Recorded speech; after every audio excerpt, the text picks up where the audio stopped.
ദൈവ തിരുനാമത്തിന് മഹത്വമുണ്ടാവട്ടെ. Bible reading പ്രോഗ്രാമിൽ സംബന്ധിക്കുന്ന എല്ലാവർക്കും കർത്തൃനാമത്തിൽ സ്നേഹവന്ദനം. 1 കൊരിന്ത്യർ 10-ാം അധ്യായം വിഗ്രഹ ആരാധനയ്ക്കെതിരെയുള്ള അപ്പോസ്തലനായ പൗലോസ്ലീഹായുടെ ശക്തമായ ഒരു താക്കീത് ഇതിലുണ്ട്.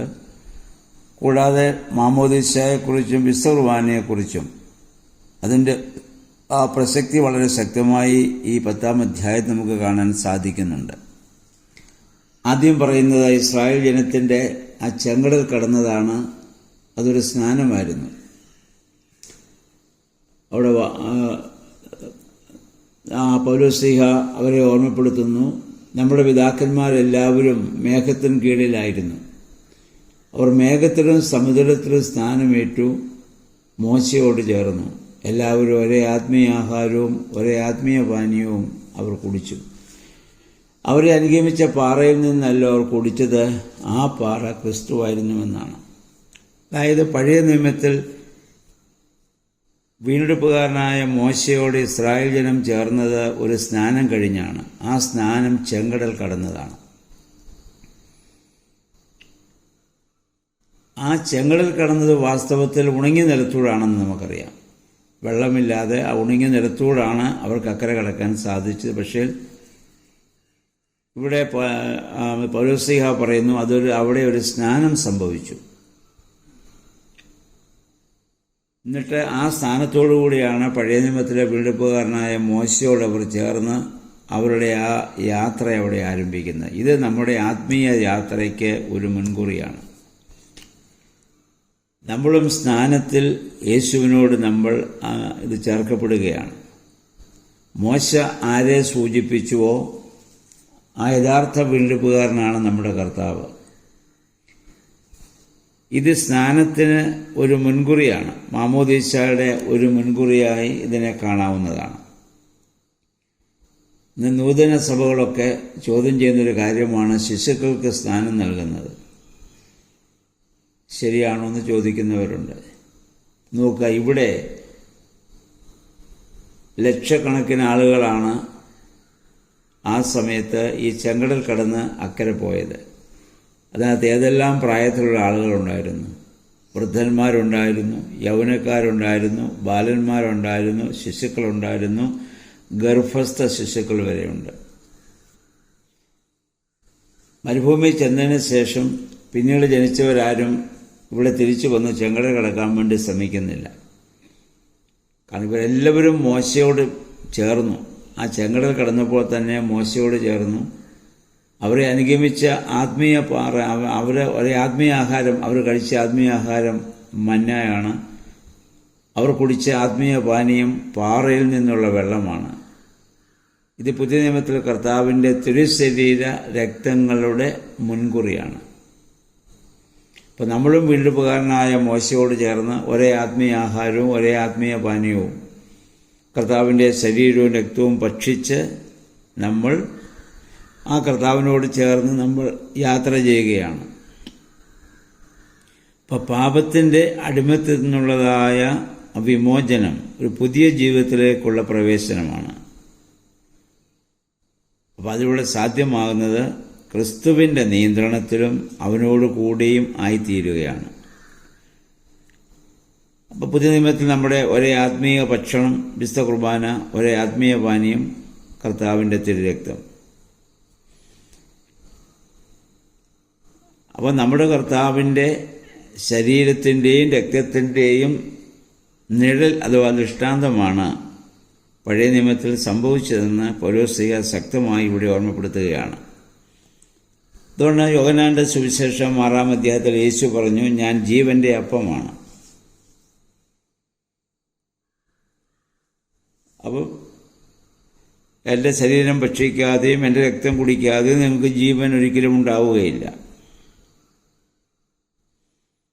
അപ്പം അവരെ അന്ന് അനുഗമിച്ച പഴയ നിയമത്തിൽ അവരെ അനുഗമിച്ചതായ പാറ, ആ വെള്ളം അവർക്ക് കൊടുത്തതായ പാറ ക്രിസ്തുവായിരുന്നുവെന്നാണ് ഇവിടെ പൗലോസ്ലീഹ ഇവിടെ ഓർമ്മപ്പെടുത്തുന്നത്. ദൈവത്തെ പാറയെന്ന് സാദൃശ്യപ്പെടുത്തിക്കൊണ്ട് ആവർത്തന പുസ്തകം 32-14 വാക്യങ്ങളും 18 സങ്കീർത്തനത്തിലും ദൈവത്തെ പാറ എന്ന് പറയുന്നത് നമുക്ക് കാണാൻ സാധിക്കും. എന്നാൽ ഈ വീണ്ടെടുക്കപ്പെട്ട ജനത്തിൻ്റെ അവരുടെ തിന്മ അത് നമുക്കൊരു പാഠമായിരിക്കാൻ വേണ്ടിയാണ് അവരെ ഉദാഹരിച്ചുകൊണ്ട് പൗലോസ്ലീഹ ഇവിടെ പറയുന്നത്.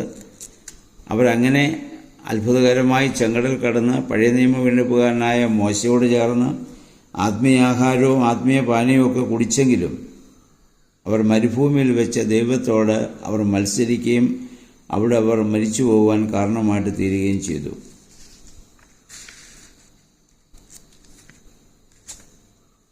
അവർ സർപ്പങ്ങളാൽ നശിപ്പിക്കപ്പെട്ട കാര്യം സംഖ്യാപുസ്തകം 21 അധ്യായത്തിലെ അഗ്നിസർപ്പവരെ കടിച്ച കാര്യവും ഒക്കെ ഇവിടെ പൗലോസ്ലീഹ വീണ്ടും ഓർമ്മപ്പെടുത്തുന്നുണ്ട്. 8 വാക്യത്തിൽ വ്യഭിചാരത്തിനെതിരായി വീണ്ടും അദ്ദേഹം ശക്തമായി ഇവിടെ പ്രതികരിക്കുന്നു.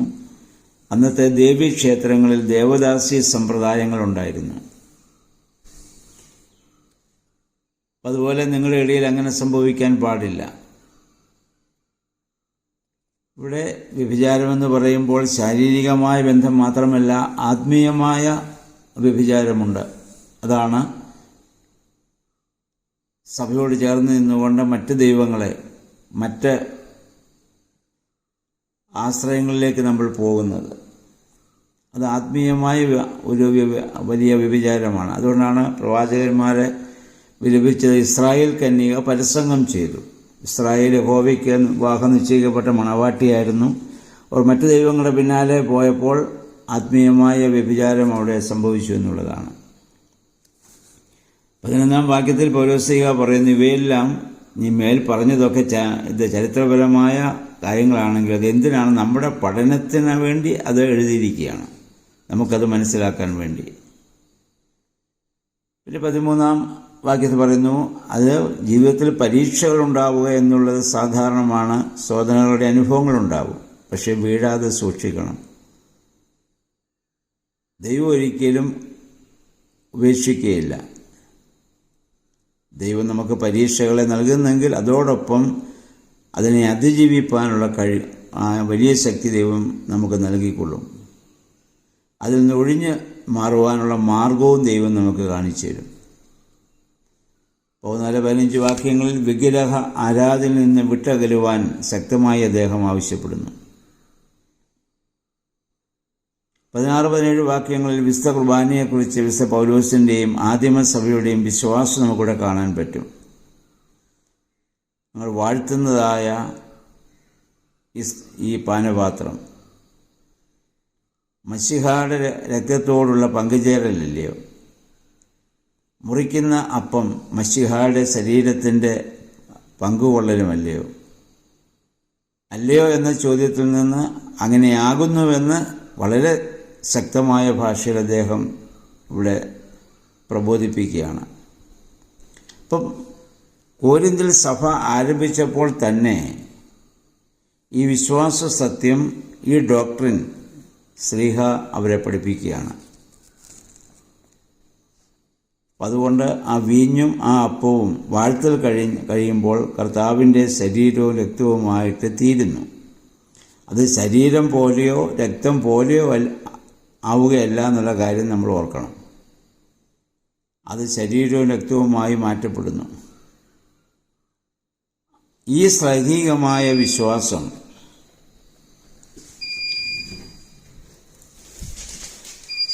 അത് സഭയിൽ നമ്മളിന്നും കാത്ത് പരിപാലിക്കേണ്ടതാണ്. ആ കാര്യത്തിൽ സഭ അന്ന് മുതൽ ഇന്ന് വരെ ഒരുപോലെ തന്നെ നിലനിൽക്കുന്നുണ്ട്. അതുകൊണ്ടാണ് വിശുദ്ധ കുർബാനയിലുള്ള സംബന്ധം ഒരിക്കലും നമുക്ക് ഉപേക്ഷിക്കാൻ പാടില്ലാത്തതാണ്. അപ്പം അത് മുഖാന്തരം അതിൽ നമ്മൾ സംബന്ധിക്കുമ്പോൾ നാമും കർത്താവും ഒന്നായിട്ട് അവിടെ തീരുന്നു. അതാണ് എൻ്റെ ശരീരം ഭക്ഷിക്കുന്നവൻ എന്നിലും ഞാൻ അവനിലും വസിക്കുന്നു എന്ന് കർത്താവ് അരുളി ചെയ്തത്. അതുകൊണ്ടാണ് ഒരേ അപ്പത്തിൽ നിന്ന് വിശ്വാസികളെല്ലാവരും അനുഭവിക്കുന്നത് കൊണ്ട് അവരെല്ലാവരും ക്രിസ്തുവിൻ്റെ ഒരു ശരീരമായിട്ട് മാറ്റപ്പെടുകയാണ്, ഒരപ്പത്തിൻ്റെ അംശങ്ങളായിട്ട് മാറ്റപ്പെടുന്നു. ഈ ബോധ്യത്തോടെ നമുക്ക് ജീവിക്കാൻ സാധിക്കണം പരസ്പരം. എന്ന് പറഞ്ഞാൽ എന്നോട് ചേർന്നുള്ളൊരു വിശ്വാസി ഞാനും അവനും ഒരു ശരീരത്തിൻ്റെ ഭാഗമാണ്. ക്രിസ്തു തലയായിരിക്കുന്നതായ ഈ ശരീരത്തിലെ അവയവങ്ങൾ എങ്ങനെ പരസ്പരം ബന്ധപ്പെട്ടിരിക്കുന്നുവോ, എങ്ങനെ പരസ്പരം ശുശ്രൂഷിക്കുന്നുവോ, എങ്ങനെ പരസ്പരം സ്നേഹിക്കുന്നുവോ, അതേ മനോഭാവത്തോടുകൂടി സഭയിൽ ജീവിക്കാൻ നമുക്ക് സാധിക്കും. അത് ദൈവത്തോടുള്ള ബന്ധത്തിലാണ്. നമുക്കറിയാമല്ലോ, നമ്മുടെ ഇടതുകൈക്കൊരു വേദന വന്നാൽ വലതുകൈ ഇടതുകൈയെ തീരുമാനം വരുന്നത് തലയുമായുള്ള ബന്ധമുള്ളതുകൊണ്ടാണ്. എൻ്റെ ബ്രെയിനിൽ നിന്നാണ് അതിനുള്ള നിർദ്ദേശം അവിടെ ലഭിക്കുക. ആ ബന്ധത്തിൽ നിൽക്കുമ്പോൾ മാത്രമേ ആ ശുശ്രൂഷ അവിടെ സാധ്യമാവുകയുള്ളൂ. അപ്പം അതുകൊണ്ട് ആ രീതിയിൽ നമ്മുടെ ക്രൈസ്തവ ജീവിതത്തെ കാണുവാൻ നമുക്ക് ഇടയായിട്ട് തീരണം. പിന്നീട് 19-20 വാക്യങ്ങൾ അദ്ദേഹം പറയുന്നു, വിജാതിയർ ബലി അർപ്പിക്കുന്നത് സത്യദൈവത്തിനല്ല പിശാചുക്കൾക്കാണ്. അതുകൊണ്ട് ആ ബലിവസ്തുക്കളിൽ നിങ്ങൾ പങ്കുചേരാൻ പോവരുത്. അങ്ങനെ പങ്കുചേരുമ്പോൾ നമ്മൾ ആ പിശാചുക്കളുടെ പങ്കാളികളായിട്ട് മാറുകയാണ്. അന്നത്തെ ആ സാഹചര്യം ഇതിൽ നിന്നൊക്കെ ഇപ്പോഴത്തേനൊക്കെ വ്യത്യസ്തമാണ്. ജാതികളിൽ നിന്നാണ് പലരും സഭയിലേക്ക് ചേർക്കപ്പെടുന്നത്. അപ്പോൾ അതുവരെ അവരെ ശീലിച്ചു വന്ന ചില ശീലങ്ങളുണ്ട്. പിന്നെ മാത്രമല്ല ആ സമൂഹത്തിൻ്റെ സമ്മർദ്ദമുണ്ട്. അപ്പോൾ ഒരേ സമയത്ത് ദൈവത്തെ ആരാധിക്കുകയും അതേ സമയത്ത് വിജാതികളുടെ ബലിവസ്തുക്കളിൽ അവർ പങ്കാളികളാവുകയും ചെയ്യുമ്പോൾ ഒരേ സമയത്ത് ദൈവത്തെയും പിശാചിനെയും ആരാധിക്കുന്ന തുല്യമായിട്ട് അത് മാറുന്നു എന്നുള്ളതാണ്. പൗലോസ് അതിൻ്റെ 21 വാക്യം ചോദിക്കുന്നു, വിശുദ്ധ കുർബാന അനുഭവത്തിലും വിഗ്രഹാർപ്പിത ഭക്ഷണത്തിൽ നിങ്ങൾക്ക് ഒരുപോലെ പങ്കുകൊള്ളുവാൻ സാധിക്കുമോ? അങ്ങനെയുള്ള പ്രവർത്തനം കർത്താവിൻ്റെ കോപം അത് വരുത്തി വയ്ക്കുന്നതാണ്. പിന്നീട് ഇതെല്ലാം ചെയ്യാനുള്ള സ്വാതന്ത്ര്യം നമുക്കുണ്ട്. പക്ഷേ നമ്മുടെ ആ സ്വാതന്ത്ര്യത്തെ ദൈവഹിതത്തിന് പൂർണ്ണമായി സമർപ്പിക്കാൻ നമ്മൾ ബാധ്യസ്ഥരാണ്. ഇതെല്ലാം എനിക്ക് ചെയ്യാമെങ്കിലും എല്ലാം എനിക്ക് ചേരുന്നതല്ല.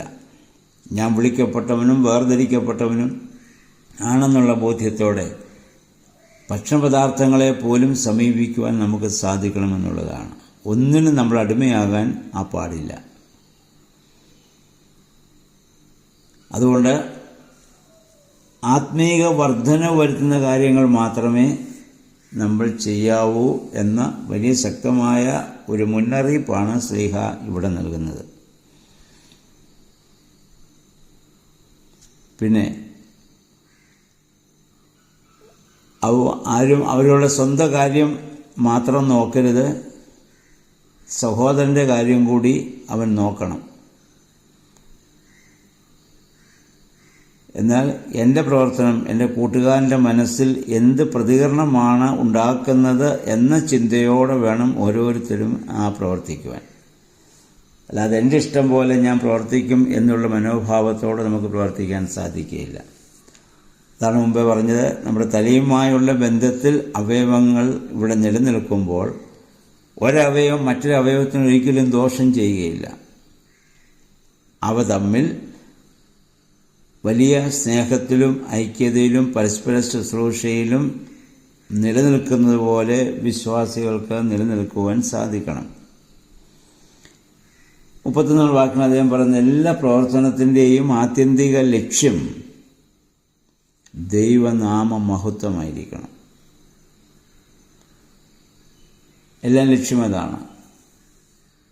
അതുകൊണ്ട് വിഗ്രഹാർപ്പിതമായ ഭക്ഷണങ്ങളെക്കുറിച്ച് 8-ാം അധ്യായത്തിൽ ശക്തമായി അദ്ദേഹം പറഞ്ഞു. വീണ്ടും ഓർമ്മപ്പെടുത്തുന്നു അദ്ദേഹം, നീ ഇവിടത്തിരിക്കുമ്പോൾ വിഗ്രഹാർപ്പിതമായ ഭക്ഷണം നീ അറിയാതെ നിന്റെ മുന്നിൽ വരുന്നു. ഒരാൾ നിന്നെ ഓർമ്മപ്പെടുത്തുന്നു ഇത് വിഗ്രഹാർപ്പിതമാണ്. പക്ഷെ വിഗ്രഹാർപ്പിതം ഒന്നുമല്ല എന്ന് നിനക്കറിയാമായിരിക്കാം. പക്ഷെ ആ ഓർമ്മപ്പെടുത്തിയവൻ്റെ മനസ്സിന് ചാഞ്ചല്യമുണ്ടാകുന്ന രീതിയിൽ നീ അത് ഭക്ഷിക്കാൻ പാടില്ല. അപ്പോൾ എന്ന് പറഞ്ഞാൽ നമ്മുടെ എല്ലാ ചിന്തകളും എല്ലാ പ്രവൃത്തികളും മറ്റുള്ളവർക്ക് ഇടർച്ചയുണ്ടാകുവാൻ കാരണമാവരുത്. ഞാൻ മുഖാന്തരം ഒരുവൻ ദൈവവിശ്വാസത്തിൽ നിന്ന് അകന്നു പോകുവാൻ കാരണം എൻ്റെ വാക്കുകളോ എൻ്റെ പ്രവൃത്തികളോ അതിന് മുഖാന്തരമാവരുത്. അപ്പം അങ്ങനെയുള്ള ഒരു ചിന്തയോടെ എല്ലാ ദിവസവും ജീവിക്കുവാൻ പൗലോസ്ലീഹ നമ്മെ ഓർമ്മപ്പെടുത്തുകയാണ്. ദൈവത്തിൻ്റെ പരിശുദ്ധാത്മാവ് നമ്മിൽ പ്രവർത്തിക്കുമ്പോൾ മാത്രമേ അപ്രകാരമുള്ള ഒരു സമർപ്പിത ജീവിതം നമുക്ക് സാധിക്കുകയുള്ളൂ. അതിന് നമുക്കിടയായി തീരണം. ആ കൊരിന്ത സഭയ്ക്കുള്ളതായ നിർദ്ദേശങ്ങൾ പൂർണ്ണമായി ഉൾക്കൊണ്ടുകൊണ്ട് നമ്മുടെ ക്രൈസ്തവ ജീവിതത്തെ ക്രമപ്പെടുത്തുവാൻ ദൈവത്തിൻ്റെ പരിശുദ്ധാത്മാവെ ഞങ്ങളെ ശക്തീകരിക്കണമേ നമുക്ക് പ്രാർത്ഥിക്കാം. എല്ലാവർക്കും ഒരു ശുഭദിനം ആശംസിക്കുന്നു. ദൈവനാമം മാത്രം മഹത്വപ്പെടുവാൻ ഇടയാവട്ടെ.